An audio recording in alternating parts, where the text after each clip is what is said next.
Good morning Kalyani. আজকে সকাল সকাল উঠলাম, দেখলাম অনেক ভিড়। ভাবলাম হ্যাঁ, মুখ্যমন্ত্রী আসছে আমাদের, শুভেন্দু অধিকারী, খুব ভালো নেতা। যাই হোক, সকাল সকাল বেরিয়ে গেছি, যেতে যেতে দুপুর হয়ে গেল। ঠিক আছে, কোনো রকমভাবে আমি আর আমার ওয়াইফ বেরিয়েছি, চশমার দোকান দেখাচ্ছি। ঠিক আছে, ওগুলো এমনি দেখাচ্ছি, কল্যাণীতে ওগুলো আছে নর্মালি। ওখানে অনেকগুলো লোকজন কী জানি খেলছিল। আশা করি যে যদি জেনে থাকো বলে দেবে কী খেলছে। ঠিক আছে, আমরা যাচ্ছি। এদিকে আমার বউ তো ফুল দেখে বলছে ফুল দাও, ফুল লাগবে। আমি বলছি না না, এখন আর ফুলের নিয়ে কোনো দরকার নেই, পরে আমি কিনে দেবো। ফালতু ফালতু টাকা নষ্ট করে লাভ নেই, একদম ঠিক তো। তারপরে সামনে ওই দোকানটা ছিল, ভাইরাল দোকান, সবাই নাকি ওখানে মানে রাতের বেলা ভালো ভিড় হয়। ঠিক আছে, ও কী করব, দুজনে খাসা খেলে করতে করতে যাচ্ছে। আর হ্যাঁ, ভালো কথা, আমাদের এখানে যতগুলো বাম্পার ছিল সব উড়িয়ে দিয়েছে, কারণ আজকে আমাদের এখানে মুখ্যমন্ত্রী শুভেন্দু অধিকারী এসেছিলো। যে মমতা ব্যানার্জি না, মমতা ব্যানার্জি অ্যাকচুয়ালি এখন নেই, তো শুভেন্দু অধিকারী এসেছিলো। চারিদিকে ঘুরছি আমরা, এদিক ওদিকে দেখছি, যাচ্ছি যাচ্ছি, জিমখানা দেখাচ্ছে, বলছে যে জিম করতে হবে। অবশ্য আমার যা পেট হয়েছে, জিম আমারই করতে হবে। বিয়ে করে সারতে পারলাম না, এর মধ্যে পেট হয়ে গেছে। তারপরে এদিকে গাড়ির শোরুম, এদের পেট্রোল পাম্প, আমাদের এখান থেকে পেট্রোল নেই আমরা, সবাই নেয় কল্যাণী, সবাই এই পেট্রোল পাম্পটা অলরেডি সবাই চেনে। আমরা যাচ্ছি, এই যে বাম্পার দেখো, বাম্পারগুলো সব উড়িয়ে দিয়েছে শুভেন্দু অধিকারীর জন্য। যাই হোক, খুব ভালো কাজ করেছে, এতগুলো বাম্পার দরকারও নেই। এই ম্যাডাম দেখুন এখনই গাড়ির মধ্যে ঢুকে গেছিলো, তা আমরা হর্ন দেওয়ার পর আমরা নিজেরাই এদিক ওদিক দেখছি। ঠিক আছে, এই দেখো বাম্পার কিন্তু একটাও নেই, পুরো একদম সাফ। অ্যাকচুয়ালি আমরা যেটা আনতে যাচ্ছি সেটা হচ্ছে গিয়ে, ও এত সুন্দর বউ থাকলে আর কি লাগে বলো, সব বিতরণ করে দেওয়া যায়। ঠিক আছে, এটা হচ্ছে কি আমাদের সেই বুদ্ধ পার্ক, আশা করি সবাই চেনো বুদ্ধ পার্ক।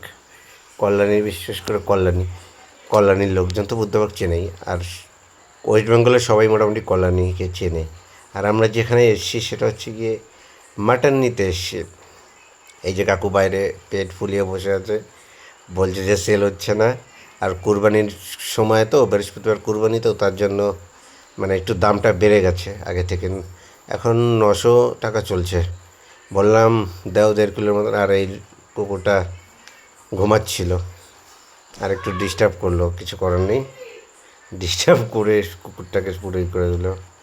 ও ভাবছে যে কি করব, দিচ্ছে না খেতে। এদিকে কাকু আমাদেরটা কাটা শুরু করে দিল। ঠিক আছে, এর আগে আমি ভিডিও করতে ভুলে গেছিলাম, কাকু বললাম প্রথমে গর্দন কেটে দিল, তারপরে একটু লেগ চাইলাম, একটুখানি লিনিহারি না হলে হবে নাকি। আপনার বাঙালি খাসির মাংস যদি কষিয়ে রান্না না হয় ততক্ষণ রেস্ট নেই।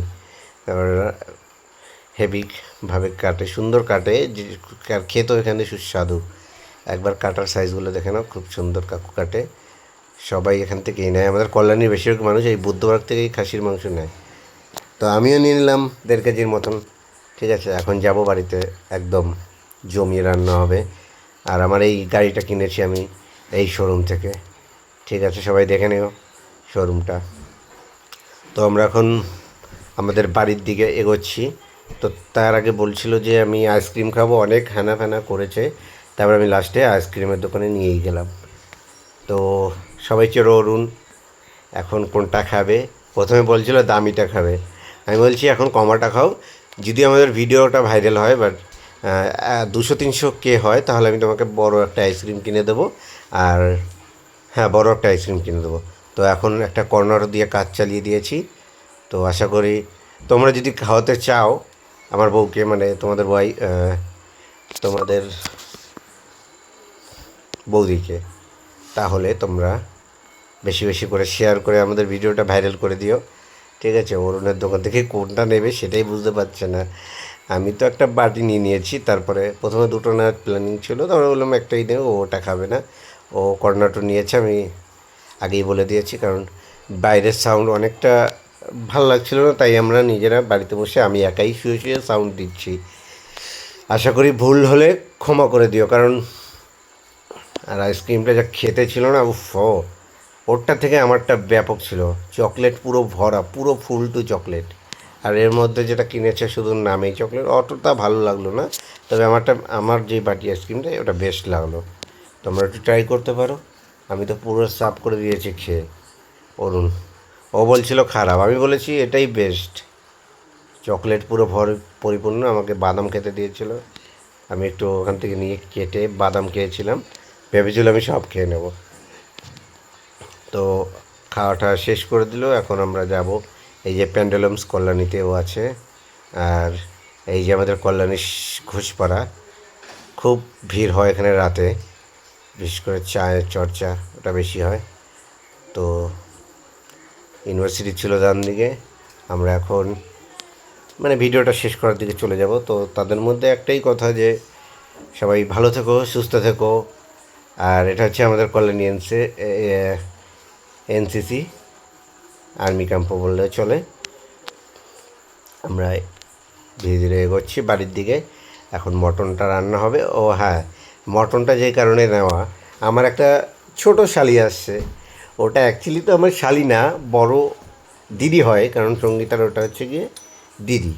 তো তোমরা দেখলে মনে ভাববে যে ওটা মানে সঙ্গীতের বোন। তো সেই হিসাবে সবাই যখন ভাবে, আমরা ভেবেছি তাহলে ওকে শালিই বলি।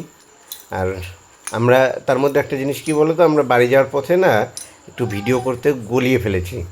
তো গাড়ি আমরা এদিক দিয়ে ঘুরেছি, দেখো আমরা বাড়ি যখন ফিরবো তখন আবার উল্টো সাইড দিয়ে ফেরা হবে, কারণ মানে ভিডিওটা করতে ভুলে গেছে। আমি আবার ঘুরে ব্যাক করেছি, আবার দেখো এদিক দিয়ে বাড়ি যাচ্ছি।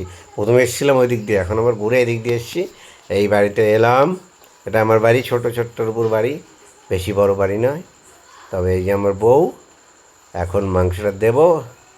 তার মধ্যে আমাদের অনেক রাগারাগি হয়েছে, ঠিক আছে, সব রাগারাগি এক করে আলাদা করে, কারণ আমরা যতই রাগারাগি করি আমাদের ভালোবাসা সারা জীবন একসঙ্গে থাকবে, আর দুজন একসঙ্গেই থাকবো। যেহেতু বিয়ে করেছি, এই যে আমার শালি, সবাই দেখে বলবে যে এই শালি তো বাচ্চা শালি। এটা অ্যাকচুয়ালি এটা আমার দিদি, মানে সঙ্গীতের বোন, মানে তার দিদি।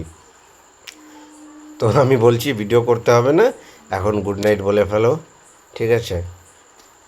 রাম রাম, গুড নাইট, চলো বাই।